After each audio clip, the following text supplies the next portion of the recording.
പ്രിയപ്പെട്ട സുഹൃത്ത് നമസ്കാരം. JDS കറണ്ട് അഫേഴ്സിലേക്ക് സ്വാഗതം. ഇന്ന് ജനുവരി 16, ഏറ്റവും ലേറ്റസ്റ്റ് ആയിട്ടുള്ള കറണ്ട് അഫേഴ്സുമായി JDS കറണ്ട് അഫേഴ്സ്. ഓരോ കോമ്പറ്റീഷനിലും കറണ്ട് അഫേഴ്സിന് പ്രാധാന്യമുണ്ട്. നമ്മൾ എന്നും സമയം കണ്ടെത്തിക്കൊണ്ട് കറണ്ട് അഫേഴ്സ് അപ്ഡേറ്റ് ചെയ്യാൻ ശ്രമിക്കൂ.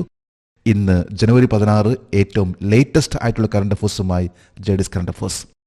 ഇന്നത്തെ ഒരു ന്യൂസ് ഹെഡിംഗ് ആണ്: Kalamandalam declares award and fellowship. Kalamandalam അവാർഡുകളും ഫെലോഷിപ്പുകളും പ്രഖ്യാപിച്ചു. ഇന്നത്തെ ഹിന്ദു പത്രത്തിലെ വാർത്തയാണ്. അതുപോലെ തന്നെ മലയാള പത്രങ്ങളിൽ വന്നിട്ടുള്ള വാർത്തയാണ്. അതായത് Kalamandalam declares award and fellowship. നമുക്ക് ഈ കറണ്ട് അഫേഴ്സിൻ്റെ ഡീറ്റെയിൽസിലേക്ക് പോകാം. 2023 കക്കാട് കാരണോപ്പാട് ഫെലോഷിപ്പിന് ആരെയാണ് തിരഞ്ഞെടുത്തത്? സദനം വാസുദേവൻ, ചെണ്ട കലാകാരൻ. ചെണ്ട കലാകാരനായിട്ടുള്ള സദനം വാസുദേവനെയാണ് 2023 കക്കാട് കാരണോപ്പാട് ഫെലോഷിപ്പിന് തിരഞ്ഞെടുത്തിട്ടുള്ളത്. 2023 അവാർഡ് ആണ് പ്രഖ്യാപിച്ചിട്ടുള്ളത്. ഇതിൽ വളരെ പ്രധാനപ്പെട്ട ചില അവാർഡ്സ് മാത്രമേ ഇന്നിവിടെ പറയുന്നുള്ളൂ. നിരവധി അവാർഡ്സ് ആണ് ഓരോ ഇൻസ്ട്രുമെൻ്റ് ആയിട്ട് നൽകുന്നത്. എന്നാൽ ഇവിടെ പ്രധാനപ്പെട്ട അവാർഡ് ആയിട്ടുള്ള കക്കാട് കാരണോപ്പാട് ഫെലോഷിപ്പിന് തിരഞ്ഞെടുക്കപ്പെട്ട വ്യക്തിയാണ് സദനം വാസുദേവൻ. കലാമണ്ഡലത്തിൻ്റെ 2023 തകഴി കുഞ്ചക്കുറുപ്പ് ഫെലോഷിപ്പിന് ആരെയാണ് തിരഞ്ഞെടുത്തത്? KG Vasudevan, Kathakali Maestro. Kathakali Maestro ആയിട്ടുള്ള KG വാസുദേവനെയാണ് 2023 തകഴി കുഞ്ചക്കുറുപ്പ് ഫെലോഷിപ്പിന് തിരഞ്ഞെടുത്തിട്ടുള്ളത്. കലാമണ്ഡലം 2023 മോഹിനിയാട്ടത്തിന് നൽകിയ സംഭാവനകൾക്ക് പ്രത്യേക ജൂറി പരാമർശം നേടിയത് ആരാണ്? കലാക്ഷേത്ര വിലാസിനി. 3 അവാർഡ്സ് ആണ് ഇവിടെ ഇന്നത്തെ കറണ്ട് അഫേഴ്സിലുള്ളത്. ഒന്ന് കക്കാട് കാരണോപ്പാട് ഫെലോഷിപ്പ്, ഇത് ലഭിച്ചിട്ടുള്ളത് സദനം വാസുദേവൻ. തകഴി കുഞ്ചുകുറുപ്പ് ഫെലോഷിപ്പ്, ഈ അവാർഡ് ലഭിച്ചിട്ടുള്ളത് KG വാസുദേവൻ. കൂടാതെ മോഹിനിയാട്ടത്തിന് നൽകിയിട്ടുള്ള സംഭാവനയ്ക്ക് 2023 അവാർഡ് ലഭിച്ചിട്ടുള്ളത് കലാക്ഷേത്ര വിലാസനിക്കാണ്. കൂടാതെ നിരവധി അവാർഡ്സ് ആണ് പ്രഖ്യാപിച്ചിട്ടുള്ളത്. ഒരു ന്യൂസ് ഹെഡിംഗ് ആണ്: 3 indigenous warships joints the navy fleet.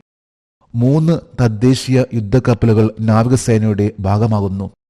മിക്കവാറും എല്ലാ പത്രങ്ങളിൽ വന്നിട്ടുള്ള ഒരു പ്രധാനപ്പെട്ട വാർത്തയാണ് ഡിഫൻസിന്റെ ഇന്ത്യൻ നേവിയിലേക്ക് 3 കപ്പലുകൾ അതിന്റെ ഭാഗമായിട്ടുള്ളത്.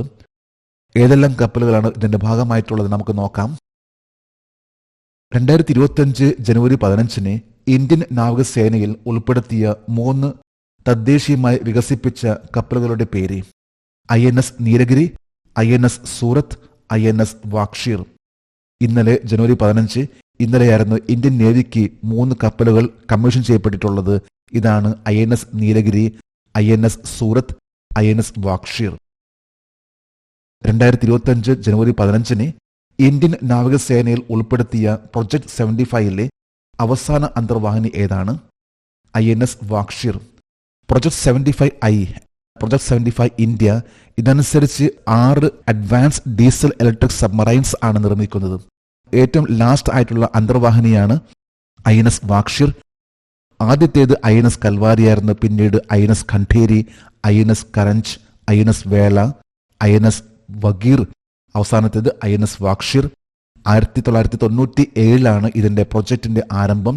ഇന്നിപ്പോൾ 2025 ആണ് ഇതിന്റെ അവസാനത്തെ കപ്പലായിട്ടുള്ള സബ്മറൈൻ, അതായത് അന്തർവാഹിനി കപ്പലായിട്ടുള്ള INS വാക്ഷീർ ഇന്ത്യൻ നേവിയുടെ ഭാഗമായിട്ടുള്ളത്. 2025 ജനുവരി 15 ഇന്ത്യൻ നാവികസേനയിൽ ഉൾപ്പെടുത്തിയ പ്രൊജക്ട് 17A ഫ്രിഗേറ്റുകളുടെ ആദ്യ കപ്പൽ ഏതാണ്? INS നീലഗിരി. INS നീലഗിരി ഇത് പ്രൊജക്ട് 17A ഫ്രിഗേറ്റ്സ്, അത്തരത്തിലുള്ള യുദ്ധക്കപ്പലാണ് INS നീലഗിരി. ഇതിന്റെ ആദ്യത്തെ കപ്പലാണ് ഇപ്പോൾ INS നീലഗിരി ഇന്ത്യൻ നേവിയുടെ ഭാഗമാകുന്നത്. പ്രൊജക്ട് 75 പ്രകാരമായിരുന്നു INS വാക്ഷീർ എങ്കിൽ പ്രൊജക്ട് 17A പ്രകാരമാണ് INS നീലഗിരി. 2025 ജനുവരി 15 ഇന്ത്യൻ നാവികസേനയിൽ ഉൾപ്പെടുത്തിയ പ്രൊജക്ട് 15A 15B ഡിസ്ട്രോയറുകളുടെ കീഴിൽ നിർമ്മിച്ച കപ്പൽ ഏതാണ്? INS സൂറത്ത്. INS സൂറത്ത് ഇത് പ്രൊജക്ട് 15A പ്രൊജക്ട് 15B പ്രകാരമുള്ള കപ്പലാണത്. ഇത് INS നീലഗിരിയേക്കാളും വലിയൊരു കപ്പലാണ് INS സൂറത്ത്.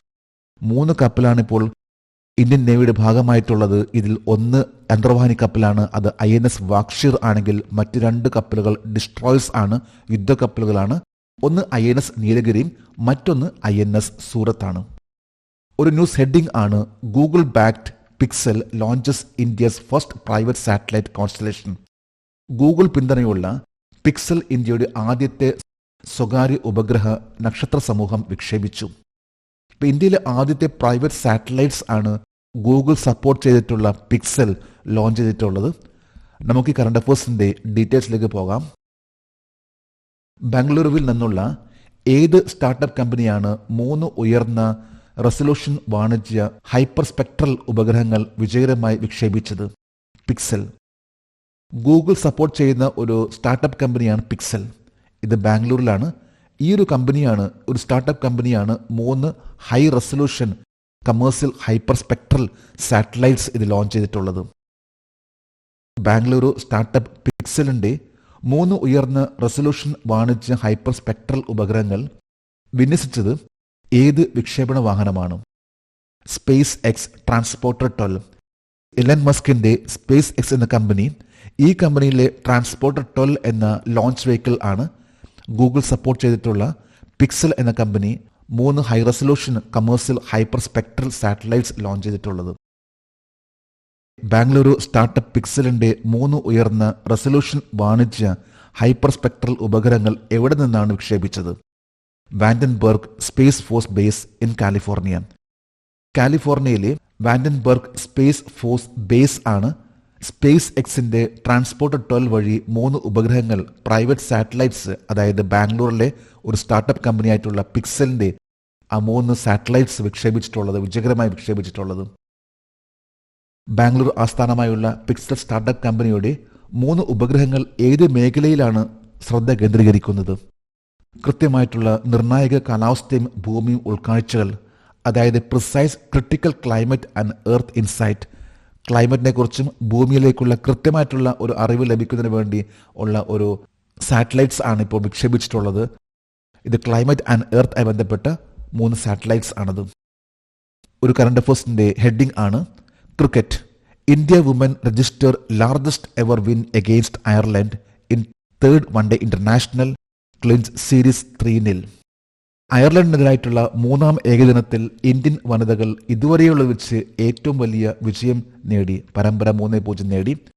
അതായത് സ്പോർട്സ് ആയി ബന്ധപ്പെട്ട ഒരു കറണ്ട് അഫയേഴ്സ് ആണ്. നമുക്ക് ഈ കറണ്ട് അഫയേഴ്സിന്റെ ഡീറ്റെയിൽസിലേക്ക് പോകാം. 2025 ജനുവരി 15 രാജ്കോട്ടിൽ ഏത് ടീമിനെതിരെ നടന്ന ഏകദിന മത്സരത്തിൽ ഇന്ത്യൻ വനിതാ ക്രിക്കറ്റ് ടീം അവരുടെ ഏറ്റവും ഉയർന്ന സ്കോറായ 435 റൺസ് നേടി? അയർലൻഡ് ആയിട്ടുള്ള വൺഡേ ഇന്റർനാഷണൽ സീരീസിൽ 3 മാച്ചും ഇന്ത്യ കരസ്ഥമാക്കി. ഇതിലെ 3ാമത്തെ മാച്ച് നടന്നിട്ടുള്ളത് രാജ്കോട്ടിലാണ് ജനുവരി 15. ഈ മത്സരത്തിൽ ഇന്ത്യ 435 റൺസ് ആണ് നേടിയിട്ടുള്ളത്.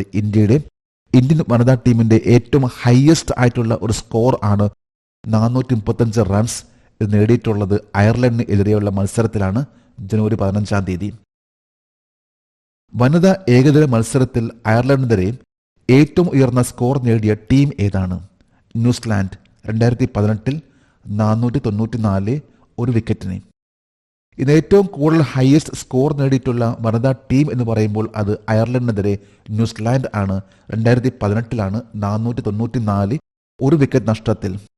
ഇന്ത്യയുടെ റൺസ് ആണ് 435, ഏറ്റവും ലേറ്റസ്റ്റ് പറയുമ്പോൾ ഏറ്റവും ഹയസ്റ്റും. അതുപോലെയാണെങ്കിൽ ന്യൂസിലാൻഡ് ആണ് ഏറ്റവും ഹയസ്റ്റ് 494. വനിതാ ഏകദിനത്തിൽ എത്ര ടീമുകൾ 400-ൽ കൂടുതൽ റൺസ് നേടിയിട്ടുണ്ട്? 3 ടീമുകൾ. അതായത് വൺഡേ ഇന്റർനാഷണലിലെ 400 റൺസ് കവിഞ്ഞു പോകുന്ന ടീം എന്ന് പറയുമ്പോൾ അതിൽ ഒന്ന് ന്യൂസിലാൻഡ് ആണെങ്കിൽ മറ്റൊന്ന് ഇന്ത്യ, 3ാം സ്ഥാനത്ത് ഓസ്ട്രേലിയ.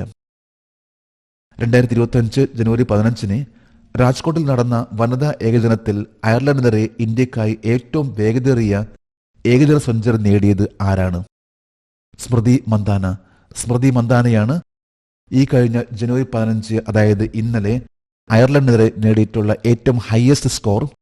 സ്മൃതി മന്ദാനയും റാവൽ 233 റൺസ് നേടിക്കൊണ്ട് മന്ദാനയും റാവൽ വൺഡേ ഇന്റർനാഷണലിലെ ഏറ്റവും ഹയസ്റ്റ് ആയിട്ടുള്ള ഒരു പാർട്ട്ണർഷിപ്പിൽ 233 റൺസ് ആണ് നേടിയിട്ടുള്ളത്. അതുപോലെ തന്നെ ഏറ്റവും ഫാസ്റ്റസ്റ്റ് ആയിട്ടുള്ള സെഞ്ചുറി നേടിയിട്ടുള്ള ഇന്ത്യയിലെ ക്രിക്കറ്റ് വനിതാ താരമാണ് സ്മൃതി മന്ദാന. ഒരു ന്യൂസ് ഹെഡിംഗ് ആണ് Tharoor community displays its cultural craft and cuisine during week long Maghi festival. ആഴ്ച നീണ്ടു നിൽക്കുന്ന മാഗി ഉത്സവത്തിൽ തരൂ കമ്മ്യൂണിറ്റി അവരുടെ സംസ്കാരം, കരകൗശല വസ്തുക്കൾ, പാചകരീതി എന്നിവ പ്രദർശിപ്പിക്കുന്നു. അപ്പോൾ തരൂ കമ്മ്യൂണിറ്റി എന്ന് പറയുന്ന ഈ ഒരു കമ്മ്യൂണിറ്റി അതെവിടെയാണ്, ഏത് രാജ്യത്താണ് തരൂ കമ്മ്യൂണിറ്റി അവരുടെ പ്രധാനപ്പെട്ട ഒരു ഉത്സവമായിട്ടുള്ള മാഗി ഫെസ്റ്റിവൽ ഏത് മാസമാണ് അവർ ആഘോഷിച്ചിട്ടുള്ളത്? നമുക്ക് കറണ്ട് അഫയേഴ്സിന്റെ ഡീറ്റെയിൽസിലേക്ക് പോകാം. തരൂ സമൂഹം ഏത് രാജ്യത്താണ് താമസിക്കുന്നത്? നേപ്പാളും ഇന്ത്യയും. നേപ്പാളിലെയും ഇന്ത്യയുടെ ബോർഡറിലാണ് തരൂ കമ്മ്യൂണിറ്റി താമസിക്കുന്നത്. നേപ്പാളിലും അതുപോലെ തന്നെ ഇന്ത്യയിലുമാണ്. നേപ്പാളിലെ തരൂ സമൂഹത്തിന്റെ പ്രധാന ഉത്സവം ഏതാണ്? മാഗി ഉത്സവം. ഓരോ സംസ്ഥാനങ്ങളിലും മകരം 1 എന്ന് പറയുന്ന ദിവസം വളരെ പ്രധാനപ്പെട്ടതാണ്. പൊങ്കൽ, ലോറി, ബിഹു, ഓരോ സംസ്ഥാനങ്ങളിലും ഈ സമയത്ത് ആഘോഷിക്കുന്ന ഉത്സവം, അതുപോലെ തന്നെ തരൂ കമ്മ്യൂണിറ്റി ആഘോഷിക്കുന്ന ഉത്സവമാണ് മാഗി. അത് അവരുടെ ഏറ്റവും പ്രധാനപ്പെട്ട ഉത്സവമാണ്. നേപ്പാളിലും അതുപോലെ തന്നെ ഇന്ത്യയിലും താമസിക്കുന്ന ഒരു കമ്മ്യൂണിറ്റിയാണ് തരൂ സമൂഹം. തരൂ സമൂഹത്തിന്റെ വ്യത്യസ്ത നൃത്തരൂപങ്ങൾ ഏതൊക്കെയാണ്? തരൂ സ്റ്റിക് ഡാൻസും സഖ്യ നൃത്തവും. ഒരു കമ്മ്യൂണിറ്റിയെ കുറിച്ച് നമ്മൾ പഠിച്ചിട്ടുള്ളത് തരൂ എന്ന് പറയുന്ന കമ്മ്യൂണിറ്റി ഇത് നേപ്പാൾ, ഇന്ത്യ, ഒപ്പം തന്നെ അവരുടെ പ്രധാനപ്പെട്ട ഉത്സവം എന്ന് പറയുമ്പോൾ മാഗി ഉത്സവം. കൂടാതെ തരൂ സ്റ്റിക് ഡാൻസും സഖ്യ നൃത്തവും അവരുടെ പ്രധാനപ്പെട്ട ഒരു ഡാൻസ് ആണ്. ഒരു ന്യൂസ് ഹെഡിംഗ് ആണ് ഇന്നത്തെ കറണ്ട് അഫയേഴ്സിലെ last news heading. Highlighting the make in India initiative, Indian pavilions open at Heim textile 2025. Heim textile 2025 India പങ്കെടുക്കുന്നു. ഇന്ത്യയുടെ ഒരു പവലിയൻ ഇന്നലെ അത് ആരംഭിച്ചു. എവിടെയാണ് ഹേം ടെക്സ്റ്റൈൽ എന്ന് പറയുന്ന ഒരു ട്രേഡ് ഫെയർ? നമുക്ക് ഈ കറണ്ട് അഫയേഴ്സിന്റെ ഡീറ്റെയിൽസിലേക്ക് പോകാം. ഹേം ടെക്സ്റ്റൈൽസ് 2025 തുണിത്തരങ്ങൾക്കായുള്ള ഒരു അന്താരാഷ്ട്ര വ്യാപാരമേള 2025 ജനുവരി 14 മുതൽ ജനുവരി 17 വരെ ഏത് രാജ്യത്താണ് സംഘടിപ്പിക്കുന്നത്? Frankfurt, Germany. ഇപ്പോൾ ഫ്രാങ്ക്ഫർട്ട് ജർമ്മനിയിലാണ് Heim festival, Heim textiles festival. ഇത് എല്ലാ തരത്തിലുള്ള തുണികൾ, അതിൻ്റെ ഒരു ട്രേഡ് ഫെയർ ആണത്. ജനുവരി 14 മുതൽ ജനുവരി 17 വരെയാണ് ഫ്രാങ്ക്ഫർട്ടിൽ, ജർമ്മനിയിൽ ഈ ഒരു ഹെയിം ടെക്സ്റ്റൈൽസ് 2025 നടന്നുകൊണ്ടിരിക്കുന്നത്. ഇതിൽ ഇന്ത്യയുടെ പവലിയൻ ആരംഭിച്ചിട്ടുണ്ട്. കേന്ദ്ര ടെക്സ്റ്റൈൽസ് മന്ത്രി ആരാണ്? ഗിരിരാജ് സിംഗ്. ഗിരിരാജ് സിംഗ് ആണ് ഇന്നലെ ഹെയിം ടെക്സ്റ്റൈൽസിലെ ഇന്ത്യൻ പവലിയൻ ഉദ്ഘാടനം ചെയ്തിട്ടുള്ളത്. ഹെയിം ടെക്സ്റ്റൈൽസ് ഏത് വർഷത്തിലാണ് ആരംഭിച്ചത്? 1971. 1971 ആരംഭിച്ചിട്ടുള്ള ഒരു വളരെ പഴക്കം ചെന്നിട്ടുള്ള ഒരു ട്രേഡ് ഫെയർ ആണ്. ഇത് നടന്നുകൊണ്ടിരിക്കുന്നത് ജർമ്മനിയിലെ ഫ്രാങ്ക്ഫർട്ടിലാണ്. ടെക്സ്റ്റൈൽസ് ആയി ബന്ധപ്പെട്ട ഒരു ട്രേഡ് ഫെയർ ആണ്. ഇന്റർനാഷണൽ ലെവലുള്ള ഒരു ട്രേഡ് ഫെയർ ആണ് ഹെയിം ഫെസ്റ്റിവൽ, ഹെയിം ടെക്സ്റ്റൈൽ. നമ്മളിന്ന് 21 കറണ്ട് അഫയേഴ്സും അതുമായി ബന്ധപ്പെട്ട ജനറൽ നോളജ് ആണ് ഇന്ന് ഇവിടെ ഡിസ്കസ് ചെയ്തിട്ടുള്ളത്. ഓരോ ദിവസം നമ്മൾ ഇത്തരത്തിലുള്ള കറണ്ട് അഫയേഴ്സിന് വേണ്ടി സമയം ചെലവഴിക്കുകയാണെങ്കിൽ നമുക്ക് ഓരോ കോമ്പറ്റീഷനിലും എവിടെയും നന്നായിട്ട് പെർഫോം ചെയ്യാൻ സാധിക്കും. നമുക്ക് നാളെ വീണ്ടും പുതിയ കറണ്ട് അഫയേഴ്സുമായിട്ട് കാണാം. Thank you very much.